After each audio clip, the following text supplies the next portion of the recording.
Bom, meus amigos, vamos agora conversar sobre um tema bem sensível e que talvez não esteja nos holofotes da grande mídia, mas que tem afetado profundamente a vida de milhares de pessoas, inclusive o espaço íntimo da fé de muitos imigrantes nos Estados Unidos.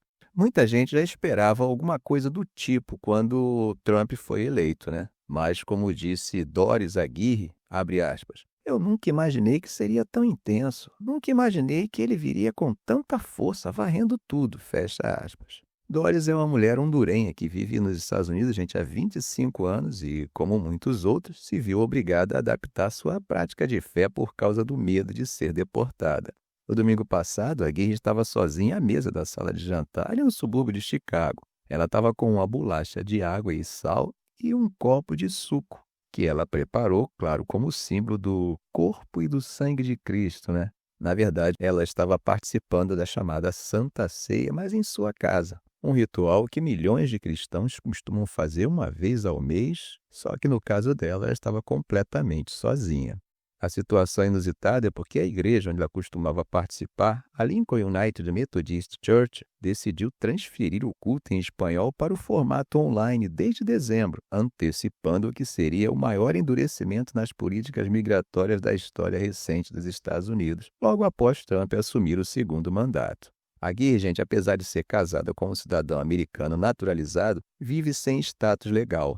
Ela tem uma ordem de deportação em aberto desde que perdeu, sem querer, uma audiência no tribunal. O recurso para reabrir o caso foi negado e, com isso, a ida à igreja, que antes era uma rotina comunitária de consolo e de conexão, agora virou um ritual solitário.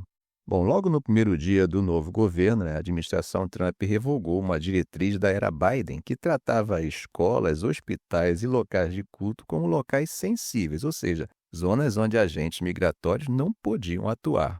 A ideia era preservar esses espaços como refúgios, mas isso acabou. Eu mesmo, gente, estive nos Estados Unidos entre janeiro e fevereiro desse ano. Peguei os últimos dias de Biden e os primeiros de Trump. Frequentei algumas igrejas evangélicas lá com razoável presença de brasileiros. Eu até desconfiava que havia uma pessoa ou outra que era imigrante ilegal, mas era um assunto meio que proibido. Ninguém entrava em detalhes sobre suas viagens de visita ao Brasil e eu, sabendo disso, evitava fazer aquela pergunta tipo, qual foi a última vez que você foi ao Brasil? Vai que a pessoa não podia fazer isso, aí eu geraria um constrangimento desnecessário, né? Pois é, segundo o Departamento de Segurança Interna, a nova política tem como objetivo impedir que criminosos se escondam em igrejas e escolas para evitar prisão. Só que o efeito prático disso é outro, né? Muitos imigrantes, mesmo aqueles sem antecedentes criminais, apenas com violações migratórias, passaram a temer ir à igreja. E segundo mais de 2 dezenas de pastores e líderes entrevistados, o medo aumentou tanto que a frequência dos cultos caiu drasticamente. Com isso, serviços que as igrejas tradicionalmente prestavam, como distribuição de alimentos, aconselhamento jurídico e até apoio emocional, ficaram comprometidos. Por enquanto, não houve uma grande onda de batidas policiais dentro de igrejas. Mas sim, já houve prisões em estacionamentos e até um pastor foi detido em Maryland por supostamente ter permanecido no país após o vencimento do visto. E segundo ex-oficiais do Serviço de Imigração, ouvidos pela Reuters, qualquer tentativa de ampliar essas ações para dentro das igrejas pode ser politicamente delicada, até mesmo entre a base conservadora de Trump. Gabriel Salgueiro, presidente da Coalizão Nacional Evangélica Latina, disse que os pedidos de ajuda aumentaram muito, tanto por questões legais quanto emocionais. Segundo ele, tem sido muito mais exaustivo espiritualmente e emocionalmente. E ainda acrescentou, gente, dizendo que esse segundo governo tem sido muito mais agressivo e indiscriminado.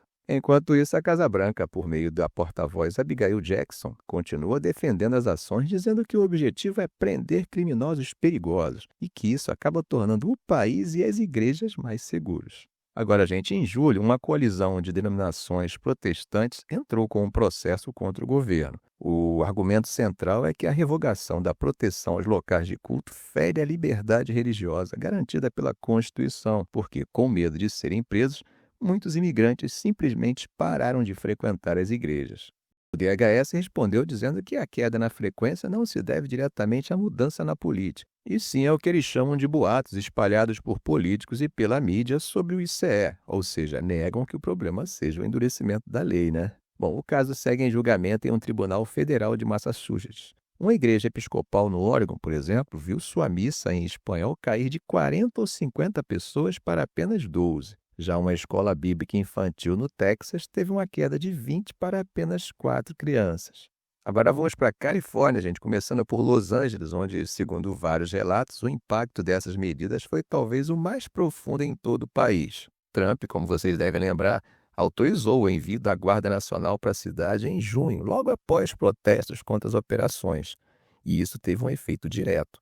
Segundo o reverendo Samuel Rodrigues, que lidera a Conferência Nacional de Cristãos Hispânicos, as igrejas da região viram uma queda média de 35% na presença de fiéis. Ele ainda disse que em domingos seguintes a batidas migratórias nas redondezas, essa queda chegou a 70%. Agora, voltando para Chicago, na Lincoln United Methodist Church, aquela mesma onde Doris Aguirre costumava ir, a cena no último domingo foi bem simbólica. A pastora Emma Lozano, que é também uma ativista de longa data em defesa dos imigrantes, celebrou o culto em um santuário completamente vazio. Só 18 pessoas assistiam online.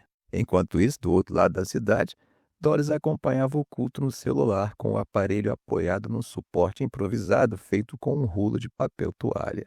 Segundo ela, essa mudança radical nas políticas de imigração gerou um medo enorme, mas que não a impedia de continuar falando em nome de quem, como ela, vive na incerteza. Ficamos por aqui. Se esse vídeo foi útil a você, faça um comentário, compartilhe em suas redes sociais, dê um like. E é claro, se ainda não for inscrito, inscreva-se no canal e ative o sininho para não perder os próximos vídeos.